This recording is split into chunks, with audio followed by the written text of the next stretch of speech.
Hi friends, welcome to சமையல் சை. இன்றைக்கி என்ன வீடியோன்னு பார்த்தீங்கன்னா, இன்றைக்கி ரொம்பவே டேஸ்டியான முள்ளங்கி பொரியல் எப்படி செய்யலான்றதை பார்க்கலாங்க.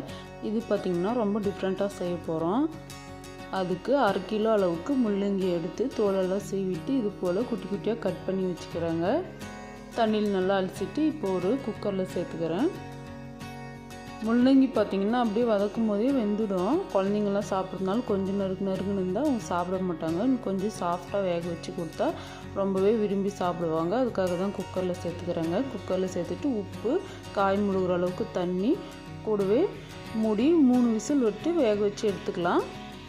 இதுக்கு ஒரு ஃப்ரெஷ்ஷாக ஒரு மசாலா அரைக்க போகிறாங்க. அதுக்காக வேர்க்கடலை, காரத்துக்கு தேவையான அளவுக்கு காஞ்ச மிளகாய் எடுத்துக்கோங்க. இதுக்கு காஞ்ச மிளகாய் போட்டு செய்யும் போது ஃப்ளேவர் ரொம்பவே நல்லாயிருக்கும். ஒரு 4லேருந்து 5 பல் பூண்டு சேர்த்துக்கிறேன். இந்த பொரியலுக்கு பூண்டோடைய வாசனை ரொம்பவே முக்கியங்க. பூண்டு அதிகமாக சேர்த்துக்கோங்க. டேஸ்ட் ரொம்பவே நல்லாயிருக்கும். இப்போ இந்த வேர்க்கடலை, பூண்டு, காஞ்ச மிளகாய் இதெல்லாம் நல்லா வறுத்துக்கலாங்க. எண்ணெய்லாம் சேர்க்காதுங்க, ட்ரையாக தான் வறுக்கணும். வறுத்தாச்சு பாருங்கள், இந்த அளவுக்கு நல்லா வறுத்து கலர்லாம் மாறி வரணும். இதுக்கப்புறமா இதை எடுத்து நல்லா ஆற வச்சிடலாம். இது நல்லா ஆறினதுக்கு அப்புறமா மிக்சியில் போட்டு பொடி செஞ்சுக்கலாம். இப்போது தாளிச்சிக்கலாங்க. கடாய் வச்சுக்கிறேன். கடாயில் 2 டேபிள் ஸ்பூன் எண்ணெய், கொஞ்சமாக கடுகு, கடலைப்பருப்பு அதிகமாக சேர்த்துக்கோங்க. கடலைப்பருப்பு கடித்து சாப்பிடும்போது டேஸ்ட் ரொம்ப நல்லாயிருக்கும். அதுக்காக கடலைப்பருப்பு சேர்த்துக்கோங்க. உங்களுக்கு தேவைப்பட்ட உளுத்தம்பருப்பு சேர்த்துக்கோங்க. இதுக்கப்புறமா நம்ம வேக வச்சுக்கிற முள்ளங்கியை தண்ணியெல்லாம் வடிச்சிட்டு சேர்த்துக்கலாங்க. சேர்த்துட்டு நல்லா மிக்ஸ் பண்ணலாம். நம்ம என்ன தான் தண்ணி வடித்து காய் போட்டிருந்தாலும் தண்ணி கொஞ்சம் இருக்குங்க. அதனால் இந்த தண்ணியெல்லாம் ட்ரை ஆகிற வரைக்கும் நல்லா வதக்கிக்கலாம். இந்த பொரியல் பார்த்திங்கன்னா ரொம்பவே டேஸ்ட்டாக இருக்கும். கண்டிப்பாக நீங்களும் ஒரு வாட்டி இது போல் செஞ்சு பாருங்கள். அடுத்ததாக இதுக்கு மசாலா அரைச்சிக்கலாம். அதுக்கு தோலெல்லாம் எடுத்து வச்சுக்கிற வேர்க்கடலை சேர்த்துக்கிறேன். தோலெல்லாம் எடுத்துகிட்டு தாங்க சேர்த்துக்கணும். பூண்டோட தோலையும் எடுத்துகிட்டு பூண்டு சேர்த்துக்கோங்க. இதுக்கப்புறமா கட் பண்ணி வச்சுக்கிற கொஞ்சமாக வெங்காயம் சேர்த்துக்கலாம், ஒரு பாதி அளவுக்கு.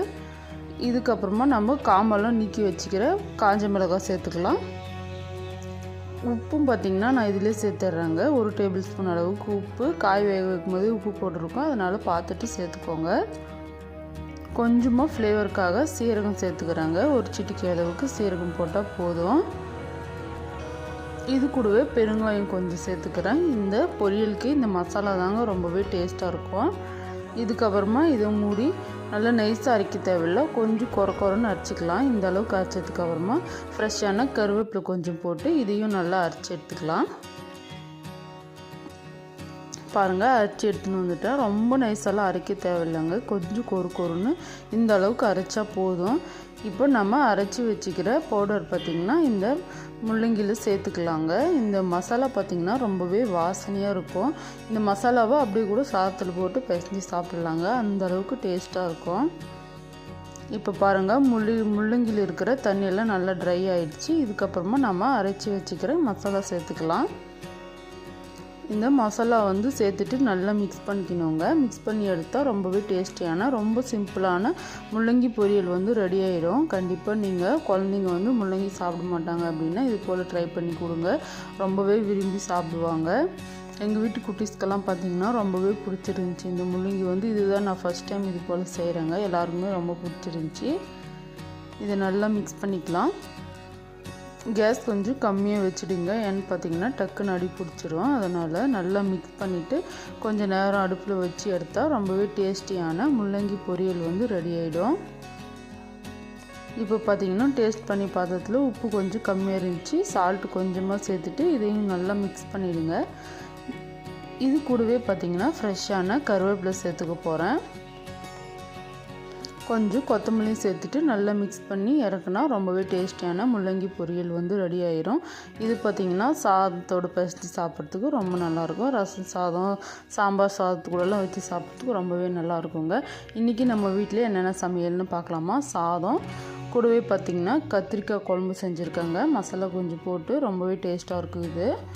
இது கூட பார்த்திங்கன்னா நம்ம இப்போ செஞ்ச முள்ளங்கி பொரியலுங்க. காலையில் சாப்பிட்றதுக்கு பார்த்திங்கன்னா சட்னி ரெடி பண்ணிவிட்டேன். தோசை வேணுன்றப்போ ஊற்றிக்கலாம். இப்போது அடுத்ததாக பார்த்திங்கன்னா பாக்ஸ்லலாம் பேக் பண்ணிவிட்டு ஸ்கூலுக்கு அனுப்பியாச்சுங்க குழந்தைங்கள. இதுக்கப்புறமா பாருங்கள், கிழங்கு வேக வச்சுருந்தாங்க. இது பார்த்திங்கன்னா நம்ம தோட்டத்தில் இருந்து பறித்தது. ரொம்பவே நல்லாயிருக்கும் இந்த கிழங்கு பார்த்திங்கன்னா. இது என்ன கிழங்குன்னு பார்த்திங்கன்னா குச்சி கிழங்குங்க. குச்சி கிழங்கு, மரவள்ளி கிழங்கு இப்படியெல்லாம் சொல்லலாம். இதை பார்த்திங்கன்னா குக்கரில் போட்டு 3 விசில் வேக வச்சுட்டு தண்ணியெல்லாம் வடித்து எடுத்தால் ரொம்பவே டேஸ்ட்டாக இருக்குங்க. வேக வைக்கும் போதே கொஞ்சமாக உப்பு போட்டு வேக வச்சு சாப்பிடும்போது ரொம்ப நல்லாயிருக்கும். இது ரொம்ப ஹெல்த்தியும் கூட. இந்த வீடியோ உங்களுக்கு பிடிச்சிருக்குன்னு நினைக்கிறேன். பிடிச்சிருந்தா மறக்காமல் சமையல் செய் சேனலை லைக் பண்ணுங்கள், ஷேர் பண்ணுங்கள், கமெண்ட் பண்ணுங்கள்.